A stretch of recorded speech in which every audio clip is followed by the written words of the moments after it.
Bueno, pensar global es pensar siglo XXI. Pasar de la escuela de las respuestas a la escuela de las preguntas. No hay nada menos seguro que existir. Es que yo no tenía dinero para venirme a México y lo hice haciendo una rifa. Global Thinking, un podcast de Global University. Pasar de la escuela de las respuestas a la escuela de las preguntas. Global Thinking es posible gracias al apoyo del gobierno de Calvillo, tierra que trasciende. Calvillo es un municipio que ha apostado por la modernización para garantizar la seguridad de sus habitantes, así como el fortalecimiento de las familias. Durante la administración de Daniel Romo Urrutia, se ha reabierto la Oficina de Atención al Migrante, que ha ayudado a disminuir las estafas y delitos a la población en diferentes trámites. Calvillo, una ciudad de Global Thinkers. Comenzamos. Hola, ¿cómo están? Soy Juan Camilo Mesa Jaramillo, rector de Global University y hoy integrante de Global Thinking, este podcast donde vamos a hablar de educación, exponencialidad, innovación, disrupción, sostenibilidad y de cómo llegarle al mundo entero. Hola, ¿qué tal? Mi nombre es Carlos Anaya, también integrante de Global Thinking, un podcast que pretende abrir el diálogo, no más que dar respuestas, lo que buscamos es generar preguntas.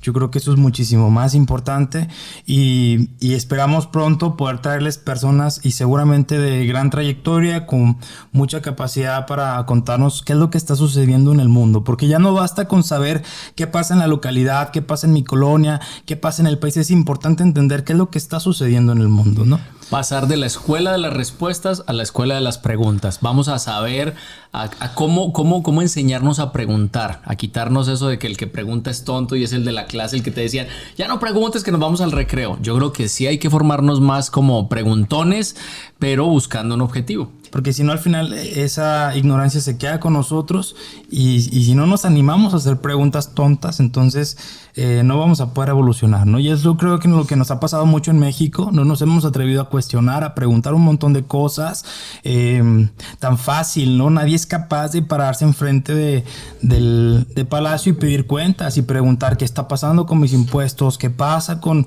la ciudad, qué pasa con la administración pública. Nadie lo hace, nadie pregunta. Te van a ver como loco si lo haces. Totalmente. Y bueno, entonces en este primer episodio estamos muy contentos de inaugurar este podcast. Queremos hablar del pensamiento global, ¿no? Porque al final de eso se trata este podcast, de poder abrir nuestra mente y poder plantearnos panoramas en todos los sentidos, ¿no? Tanto en el emprendimiento como a nivel social, como a nivel cultural.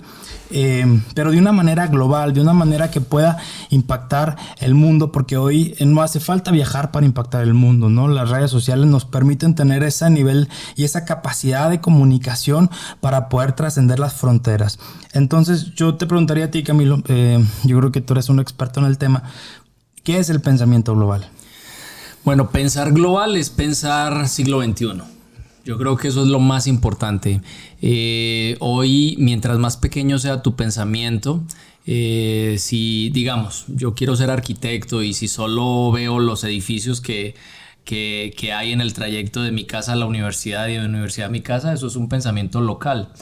Pero si yo empiezo a ver lo que está pasando en el mundo con la arquitectura y empiezo a ver cómo los espacios y si puedo ir y vivir los espacios y si puedo entender hoy cómo hay impresoras de materiales, impresoras de concreto, cómo hay materiales sostenibles para construir, como simulando Lego pero ya haciendo viviendas reales, eso es un pensamiento global. Desde cualquier profesión siempre habrá que entender qué está pasando en el mundo y para ello necesitas conectarte y ojalá viajando. Yo sí creo que hay que viajar mucho. Yo creo que es el momento de la historia donde es más fácil viajar. Yo creo que hoy, si uno tiene una mente abierta y está dispuesto a, si es necesario, ser mesero para viajar, yo creo que es válido porque tu objetivo no es ser mesero, es tu medio. Y entonces simplemente ese medio te ayuda al objetivo que es conocer de la arquitectura en otro país, porque bueno, pues te tocó lavar los platos porque no tenías el recurso para irte, pero lo hiciste. Entonces yo sí creo que hoy es el momento de la historia donde no solo las redes sociales y no solo todos los medios de comunicación actuales, sino que hay que hacerlo físicamente. O sea, yo creo que hoy tenemos un odontólogo tiene que estar viendo cómo funciona la odontología en Finlandia o cómo funciona la odontología en Japón. Y yo creo que eso le va a abrir el panorama y le va a ayudar a ser un ciudadano del siglo XXI dentro de su profesión.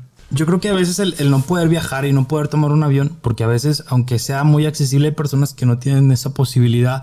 Yo sí creo que se puede viajar a través del internet y que el diálogo es una forma también de explorar. Total, sí, total, claro.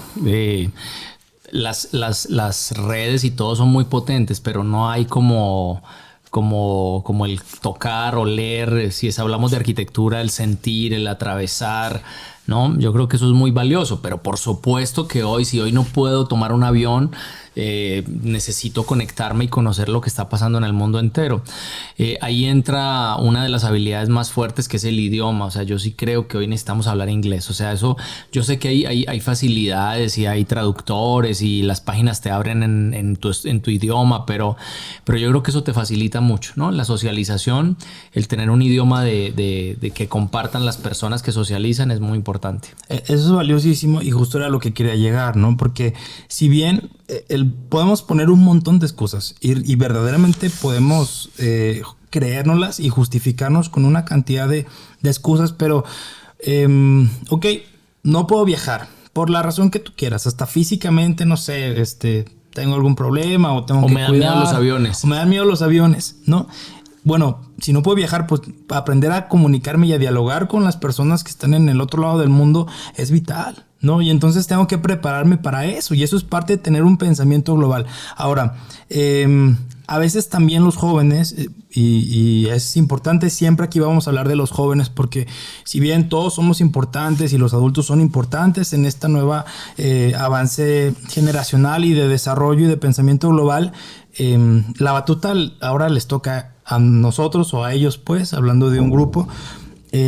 Podemos creer que ya no hay tiempo, que se nos fue, porque vivimos con un montón de prisa y queremos tener todo resuelto y nos comparamos, y a veces no sabemos esperar y entender que si tengo 17 años y trabajo 3 años hasta los 20 años para juntar para un boleto redondo de avión, es tiempo suficiente y todavía soy muy joven, y es muy válido hacer planes con ese nivel de tiempo, ¿no? Y pensar a ese largo plazo para decir, pues a los 20 yo me voy a ir a Europa y la voy a conocer completa y voy a ahorrar lo suficiente para estar el tiempo debido en cada ciudad, ¿no? Y a veces decimos, no, pues de aquí a 3 años ya voy a estar muy grande, muy viejo, y la verdad es que no.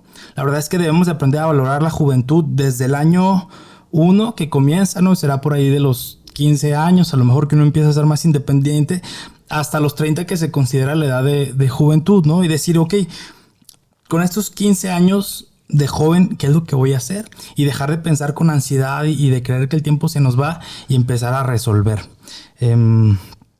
No sé, tú cuando eras más joven no existía nada de esto. O sea, me estás diciendo viejito. No, bueno, pero un naciste poquito, en un tiempo diferente. No existía nada de esto, ¿no? Pero sin embargo eres una persona que se ha desarrollado con un pensamiento global desde siempre. ¿Cómo surge? ¿Cómo nace? ¿Cómo es que desarrollas este espíritu global? Mira, te voy a contar un par de cosas que me parecen interesantes. Un día estaba con un mentor en España y íbamos en coche, ¿no? Estábamos haciendo un recorrido desde Barcelona hasta Sevilla en coche, o sea, del norte al sur. Y mientras yo veía castillos y yo veía paisajes y veía el mar muy bonito de la Costa del Sol y mil cosas, él estaba viendo cómo los españoles habían logrado desarrollar empresas en diferentes cosas, ¿no? Y entonces él me decía, es increíble cómo aprovechan la tierra, mira los sistemas de riego. Y entonces el mundo uno lo ve con ojos diferentes. O sea, uno puede viajar mucho, o sea, yo puedo tener recursos y viajar a cualquier parte del mundo, pero verlo con ojos de solo fiesta, ¿no? O de solo vacaciones, o de solo mar, ¿no? Pero hay otros ojos, y son los ojos del desarrollo, de la globalización, de ver cómo me puede servir eso. Eso fue muy interesante para mí, porque me parecía increíble que este mentor pudiera verlo desde el punto de vista pragmático del desarrollo del país, y yo desde el único punto de vista turístico, ¿no? Entonces ahí aprendí mucho. Yo creo que uno a cualquier lado que vaya tiene que empezar a entender cómo hacen las cosas, cómo ellos son capaces de desarrollar cómo los países logran desarrollar ciertas situaciones, y eso te va a dar mucho, mucho bagaje. Claro, es importante disfrutar el mar y los paisajes, pero sin siempre perder esa posibilidad de ver más allá, ¿no? De tener unos ojos un poquito más estructurados y más pragmáticos, diría yo, más pragmáticos. Eso fue como bien potente. Yo, como me hice global, yo sí lo tuve muy claro desde muy chico, de que quería viajar, quería conocer. De hecho, yo me enamoré de México a través de los libros, y me enamoré de la arquitectura a través de libros de México. Me recuerdo que en mi casa, que es la casa de ustedes, había un libro de pirámides aztecas y mayas. Había uno de la cultura azteca, otro de la cultura maya, y yo veía esas pirámides y yo decía, wow, o sea, yo quiero ser arquitecto, o sea, sin entender un poco pues el momento, pero me gustó la arquitectura por ver pirámides.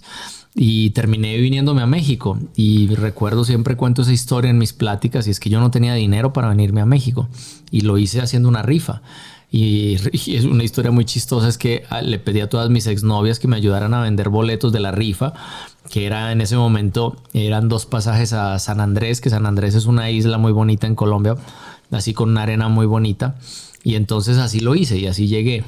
Y la realidad era que yo venía dispuesto a todo, y lo cuento también, de que si me tocaba manejar un taxi o me tocaba lavar platos, lo iba a hacer, porque mi objetivo no era ese. Mi objetivo era conocer otra cultura, hacer un posgrado y desarrollarme como arquitecto, ¿no? Entonces siempre tuve como esa visión. Mi familia era una familia de separados, padres separados, entonces como que un tiempo vivía con mi papá, otro tiempo con mi mamá, y eso me permitió no estar como tan arraigado, porque yo siento que hay veces uno le da pesar y es que voy a dejar mi casa y mi mamá y tal, y como yo me movía mucho, cambié de ciudad muchas veces, era como más fácil adaptarme. De hecho, no, de amigos de la escuela de la educación básica no recuerdo. Okay. O sea, ya hice amigos en la prepa, que recuerdo, y en la universidad, pero de educación básica no, porque yo siempre estuve cambiando de ciudad. Entonces, no sé, eso me facilitó las cosas, pero sí lo tenía claro. O sea, yo quería salir de Colombia, y ahora soy el mayor impulsor de los jóvenes para que conozcan el mundo, lo puedan lograr, no le tengan miedo a nada, no le tengan miedo a un idioma, no le tengan miedo a otra cultura, al rechazo. Yo creo que cuando tú eres bueno y te esfuerzas, las cosas se te dan, ¿no? Que no es fácil al principio. O sea, cuando yo llegué a México y necesitaba trabajar, fue muy complicado conseguir trabajo, muy complicado. Pero al final, cuando tuve la oportunidad, demostré que quería hacer las cosas bien, y que no le estaba quitando el lugar a nadie, sino más bien iba a aportar y ayudar y hacer mejor. Yo creo que eso es fundamental. Para ser un ciudadano del mundo, tú no puedes llegar a ser un camaleón y volverte como la gente del lugar. Tienes que ser mejor, porque si no, la gente va a decir, pues, ¿por qué le quitas un lugar a uno de los que nacieron aquí? ¿No? Sí. Y eso pues sigue siendo así. Entonces, créeme que para mí fue como muy claro que tenía que dar lo mejor de mí. O sea, siempre que salí de Colombia dije, tengo que dar lo mejor de mí, y venía como preparándome para dar lo mejor de mí, trabajar. Si alguien trabaja 10, yo trabajo 15, porque estoy en un país donde no nací, ¿no? Entonces, yo creo que eso lo tienes que tener claro para lograr objetivos, y lo puedes lograr siempre y cuando lo tengas claro. Nadie te debe nada, o sea, y menos un país donde, si tu país donde naciste no te debe nada, ahora imagínate un país que te acoge, menos te debe, ¿no? Sí, y claro. Un país que te está enseñando otra manera de hacer, menos te debe, ¿no? Entonces yo creo que tienes que ir con toda la disposición de aportar, de sumar, de construir, de esforzarte más, y esa es mi mentalidad. Yo sí creo en lo posible, impulso mucho a los jóvenes a viajar. Siempre he soñado, por ejemplo, que mi hijo estudie fuera de su país, y sé que me va a doler muchísimo como papá que se vaya, y el miedo y el estrés y todo. Cuando tenía 12 años lo mandé a Canadá, y cuando lo dejé allá casi se me parte el corazón, porque yo lo veía demasiado chiquito. Y pudo, o sea, tomó el metro a los 12 años, compró boleto del metro, subió, bajó, estudió, y lo hizo y lo pudo hacer, ¿no? Entonces, claro, como papá, como padres, uno tiene que buscar ciertas cosas de control y de cuidados para que no vaya a haber un accidente, una cosa que después puedas lamentar. Pero sí hay que enseñarlos a asumir riesgos, y eso lo enseña uno como papá desde que tiene los hijos chicos. Y qué más riesgo que irte a otro país a estudiar. Eso es una cosa muy loca y es muy potente, ¿no? Y dejar de subestimar a las nuevas juventudes, ¿no? Yo creo que eso es fundamental. No, papás, por favor, quítense de la mente de que esta es una generación de cristal. De verdad, es una generación muy potente y tienen que creer en ellos. No tengan miedo. Ahí yo veo una gran cantidad de videos y de TikTok que dicen... Es que, ¿qué vamos a hacer cuando se muera esta generación que es la única que trabaja? O sea, por favor, eso es absurdo. O sea, esta generación tiene otras habilidades muy diferentes y no menos importantes y fuertes que las de nosotros. Lo que pasa es que son generaciones con habilidades muy diferentes y con motivaciones completamente diferentes, pero no por eso van a destruir todo y hacer las cosas mal. Yo sí creo que hoy es una generación que va a disfrutar más la vida y ojalá, porque realmente a nosotros poco nos enseñaron, a mi generación que es la X, poco nos enseñaron a disfrutar la vida, porque como que casi que cuando nos íbamos de vacaciones era un delito contra el trabajo. Sí. Como que lo estabas haciendo mal. O sea, uno estaba de vacaciones y pensando que estaba haciendo mal, porque uno se iba de vacaciones y el trabajo, y entonces vivías para trabajar. Y la verdad, eso es la cosa más absurda. Y entonces se la pasa uno 40 años trabajando y después para tener una pensión para poder pagar el seguro de todas las cosas médicas y de los daños que uno adquiere por no tener una vida equilibrada, ¿no? Entonces, yo sí creo en esta generación, la defiendo, estoy completamente convencido de que va a ser una generación muy potente, una generación que no le da pena muchas cosas, una generación que se conecta con causas. A mí me encanta. Sí, y justo eso, yo escuchaba el otro día en una conferencia, no hay nada menos seguro que existir. Sí. O sea, existir es lo menos seguro que hay. Sí. Y pasamos la mitad de nuestra vida tratando de asegurar y de perpetuar la segunda mitad de nuestra vida, cuando la realidad es que siempre basta un momento, ¿no? Para cualquier accidente, ¿no? Para perder. Y a veces podemos perder la vida sin necesidad de morirnos. Y eso pasa muchas veces todo el tiempo. ¿Y sabes qué?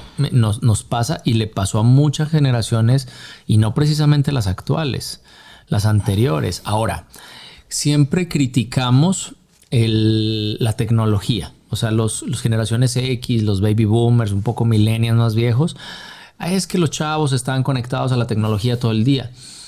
Y yo les digo, pues es que la culpa no es de los chavos, la culpa es tuya, que no le dijiste qué hacer con un teléfono que es miles de veces más potente que el computador que nos llevó a la luna. Totalmente. O sea, si tú no le enseñas qué hacer con eso, pues obviamente lo más atractivo es videojuegos, selfies, mostrar que está feliz por toda esa generación de todo el tema de likes y todo, que genera como toda la emoción de que si quede bien, si me veo bien. Sí, claro. Pero yo creo que si los hubiéramos educado diferentes, usando la tecnología de manera inteligente y más estratégica, y en determinados momentos, yo por ejemplo no estoy de acuerdo que los niños en kinder tengan acceso a tanta tecnología.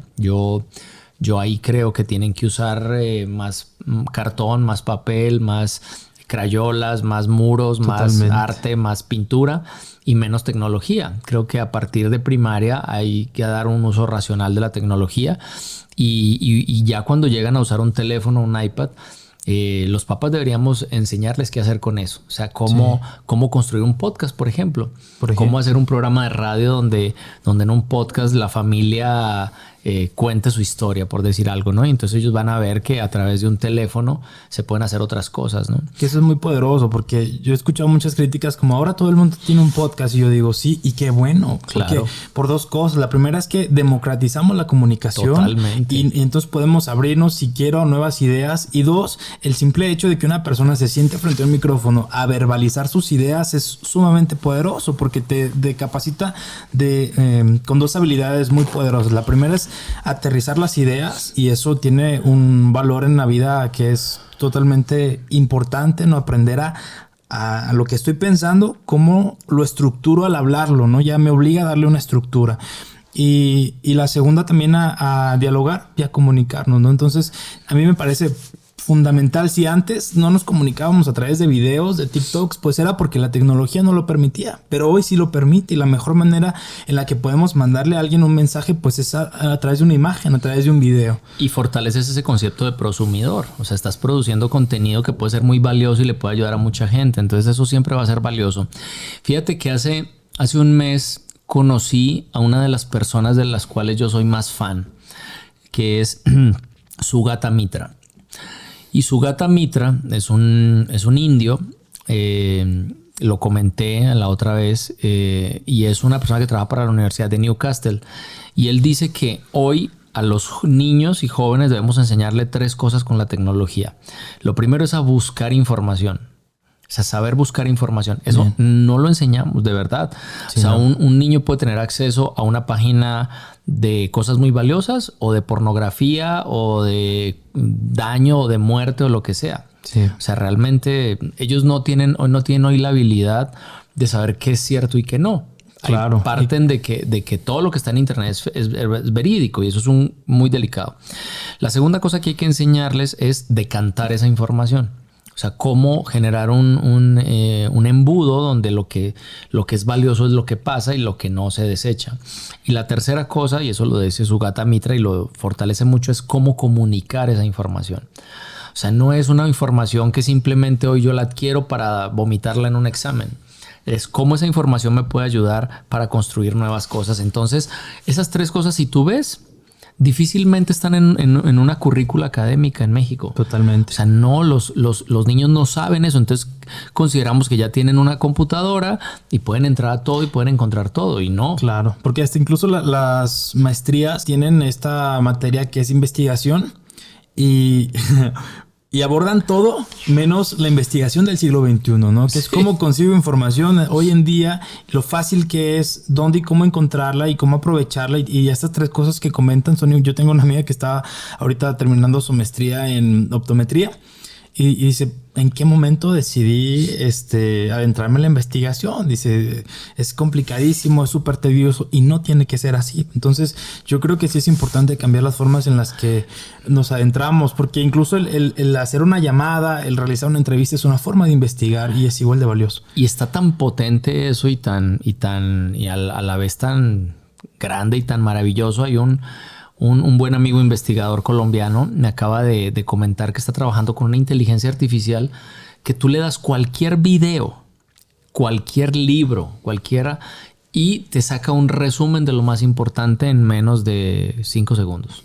O sea, imagínate qué cosa tan peligrosa y tan potente, sí, claro, y tan loca, porque puede ser muy bueno, puede ser muy malo. Sí. Desde cómo lo quieras ver, pero potente sí es. O sea, hoy vas a tener mucha posibilidad de tener pues toda la información a tus manos. De hecho, un saludo muy especial a John, a este investigador que aparte es un creador, un maker, que está en Medellín, Colombia, y estuve hablando con él de este tema. La verdad es que el siglo XXI es así, pero esas habilidades no las estamos desarrollando. O sea, hoy los profesores creemos que esa enciclopedia Salvat en la cual nosotros estudiamos, pues ahora simplemente sigue existiendo, quizás con una enciclopedia más grande que se llama Google, pero es lo mismo, es el mismo proceso, copio, resuelvo y ya. Y eso para mí es un error garrafal. Yo creo que hoy la información tiene que llevar a construir nuevas cosas. Totalmente. Y si no, no sirve. O sea, esa información que yo acumulo nada más por el ego de que soy el que más me sé capitales, el que más me sé fechas, eso no tiene sentido en el siglo XXI. Eso realmente no creo que le sirva a nadie en ninguna profesión en este momento. No, para nada. Y por ejemplo, llegando un poquito al final de este primer episodio, valioso dentro del pensamiento global pensar en la multidisciplinaridad. Total, eso es otra cosa clave. ¿Y de dónde nace? Del trabajo en equipo. Totalmente. ¿Y cómo hacemos nuestros exámenes en México? Individuales. Porque no nos ha dado miedo colaborar. Empezar a pensar cómo serían exámenes donde todo esté abierto. Tú puedes abrir libros, internet, párate con tus compañeros a preguntar. Eso debería ser lo más lógico porque así funciona el mundo real. O sea, ni modo que el mundo a uno le exija, vas a trabajar en esta empresa, te hago un examen y si lo pasas ya la empresa funciona. Así no funciona. Claro que no. Entonces no tiene sentido, pero nos ha dado miedo. Nos ha dado miedo y esa multidisciplinaria. O sea, yo hoy no me imagino un médico que en su carrera no estudie algo de ingeniería. No me lo imagino. O sea, no me parece lógico que un médico pueda existir sin entender la ingeniería. No me imagino a un pedagogo que no entienda de algoritmos. No que los programe, eso es lo técnico, eso Claro. ya va a haber inteligencia artificial que Que lo programe. No, Sí. pero entender para qué sirve una inteligencia artificial, para qué sirve una red neuronal. Entonces, yo creo que ahí, y eso de la multidisciplinariedad es fundamental. Ahora estamos trabajando en Global University con la Universidad de Tampere de Finlandia. La Universidad de Tampere es el motor de la economía de Finlandia, es algo de verdad muy espectacular y ellos justamente tienen un modelo que se llama Hubs, que lo que hacen es desarrollar proyectos multidisciplinarios para generación de valor en empresas. Entonces tú ves en un proyecto multidisciplinario Hubs a un médico, con un abogado, con un ingeniero, con un arquitecto haciendo cosas. Y eso es fundamental y eso parte desde las bases del sistema educativo, del trabajo en equipo, de los exámenes que deberían ser colaborativos y no desde la memorización. Esa es una forma, y yo creo que otra también igual de valiosa es, ok, somos puros médicos, pero somos médicos de diferentes partes del mundo. ¿Y cómo en tu país, cómo en tu ciudad están resolviendo este problema? ¿Cómo lo están entendiendo? O a lo mejor hay problemas que suceden allá que no suceden aquí, pero que podrían sucedernos si no atendemos a tiempo las cosas que suceden. Yo creo que, insisto en la apertura del diálogo, a escuchar. Parte de aprender a trabajar en equipo no nada más es compartir ideas, sino escucharlas, ¿no? Y imagínate lo que tardaba. No me voy a ir a la Edad Media. Me voy a ir a 1980. Imagínate lo que era que una investigación que estaba realizando la Universidad de Newcastle nos llegara a América Latina. O sea, imagínate. No. Hoy hay buscadores donde tú, por ejemplo, pones buscadores de investigación o de libros o de publicaciones donde tú pones diabetes y te salen títulos. Y en el instante se está actualizando. En el instante. O sea, ¿qué quiere decir? Que hay cosas que se están publicando en ese instante. O sea, eso es algo muy potente y entonces eso te habla de un pensamiento global. Eso te habla de que no hay verdades absolutas.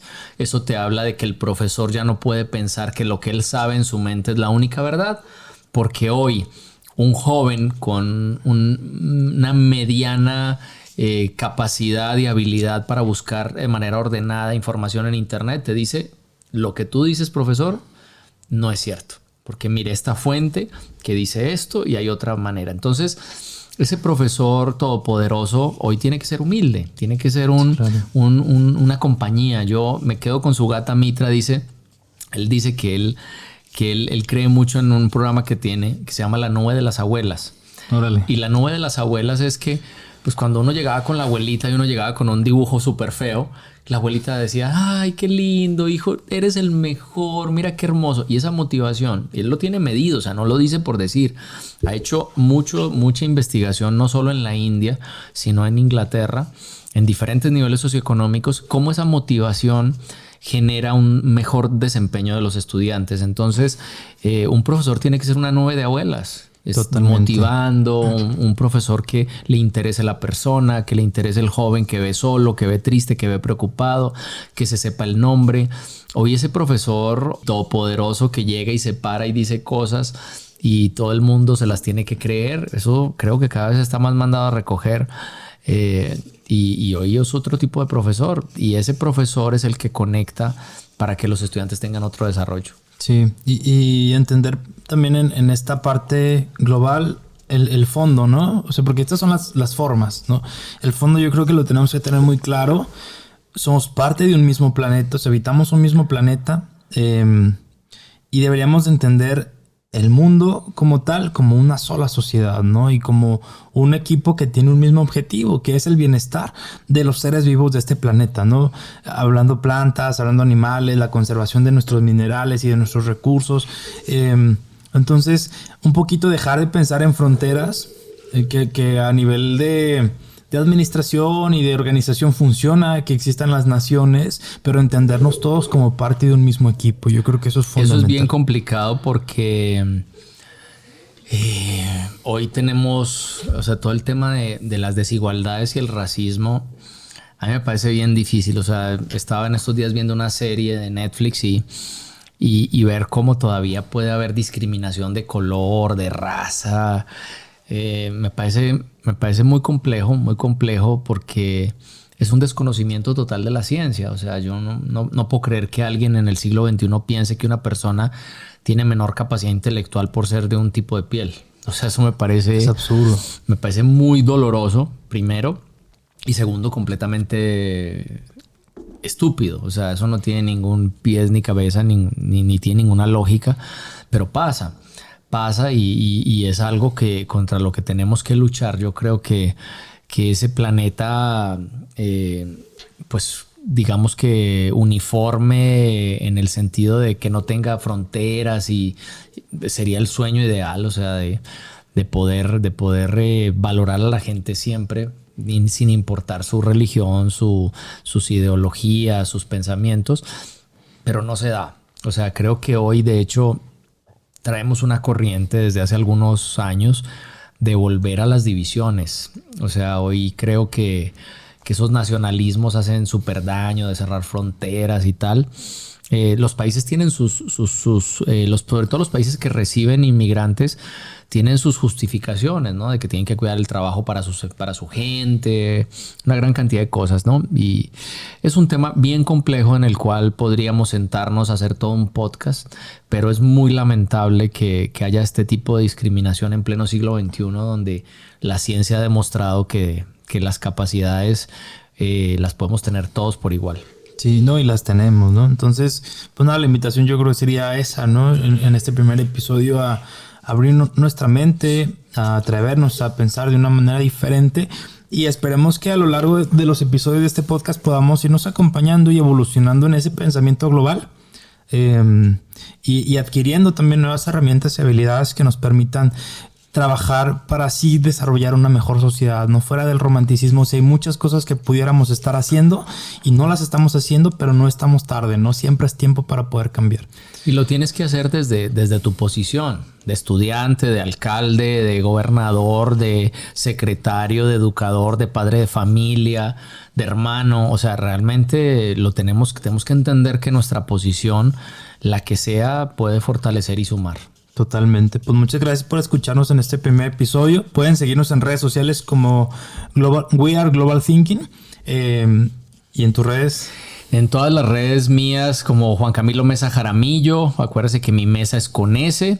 Y bueno, pues ahí nos seguiremos viendo y seguiremos participando en esa interacción de comentarios a través de todos los pequeños cortos que vamos a ir presentando, por ejemplo, en TikTok, ahí en Global Thinking, o en Juan Camilo Mesa Jaramillo, ¿no? Entonces, pues un saludo a todos y bienvenidos a Global Thinking. Global Thinking, un podcast de Global University.